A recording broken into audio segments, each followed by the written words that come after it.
이 정치권 등 주요 인사들이 전두환 전 대통령의 빈소를 잇따라 방문하고 있습니다. 어떤 사람이 빈소를 방문했을까? 현장 함께 보시고 얘기 나눠보겠습니다.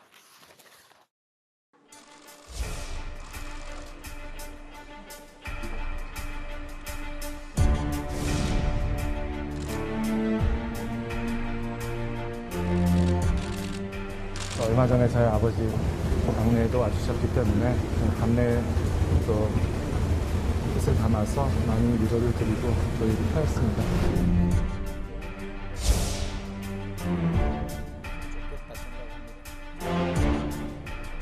돌아가셨지만 국민에게 사과를 하고 또 국민 통합을 바라는 그런 차원에서 조문을 왔습니다.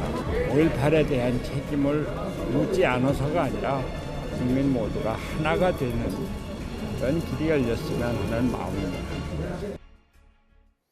노태우 전 대통령의 아들 노재현 씨가 15분간 빈소에 머물렀습니다. 그 외에 손학규, 황교안 등 이 정치권 인사들도 방문했는데 정계 인사들 조문이 뜸한 가운데 특히 이 60년대, 80년대 이 민주화 운동을 했던 손학규 전 대표의 조문이 굉장히 이례적이다 이런 평가도 나왔습니다. 그런 가운데 또 이 둘째 며느리죠. 박상아 씨, 탤런트 박상아 씨가 이 빈소 원래 전광판에 뭐 둘째 며느리 박상아 이름이 빠져 있다가 각종 의혹들이 제기되자 어제 다시 이름이 올라오기도 했어요. 뭐 여러 가지 또 해프닝이 있기도 했는데 이재명 기자께서 좀 어제 내용을 좀 설명 좀 해주시죠. 그러니까 첫날에 며느리 이름이 지금 첫째 며느리만 이제 이름이 올라오고 나머지 며느리들 이름이 올라와 있지 않아서 그런데 거기 또 손자, 손녀 이름도 다 있었기 때문에 왜 올라오지 않았지 하고 여러 이제 의혹들, 추측들이 나왔었죠. 근데 다음 날 다시 그래서 정정을 해서 근데 당시에는 이제 유가족들은 그냥 첫째 며느리만 올렸다라고 얘기를 했었는데 나중에 이제 자꾸 이렇게 얘기가 되니까 이제 둘째, 셋째 이렇게 다 며느리 이름 올렸는데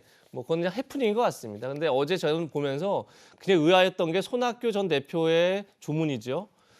그러면서 이제 화합을 얘기했죠. 그러니까 결국은 지금 뭐 이제 민주당이나 진보 진영에서는 전두환 전 대통령 자신 그리고 가족, 측근들 누구도 제대로 된 사과 그리고 사과에 있어서 특히나 뭐 발표 명령을 누가 했는지 이런 진실을 밝히면서 사과하지 않았다 문제 제기를 합니다. 뭐 당연히 이건 문제 제기할 수 있는 대목인데 저는 손 전 대표가 먼저 찾아가서 화해와 통합 행보를 했다는 건 굉장히 의미가 있고 그리고 만약에 김대중 전 대통령이 살아있었으면 조문을 했을까 안 했을까 했을 때 물론 제 추측이지만 저는 했을 것 같습니다. 김대중 전 대통령 같은 경우에 김대중 대통령이 집권 시절에 여러 차례 전두환 내외를 청와대로 초청을 했었죠.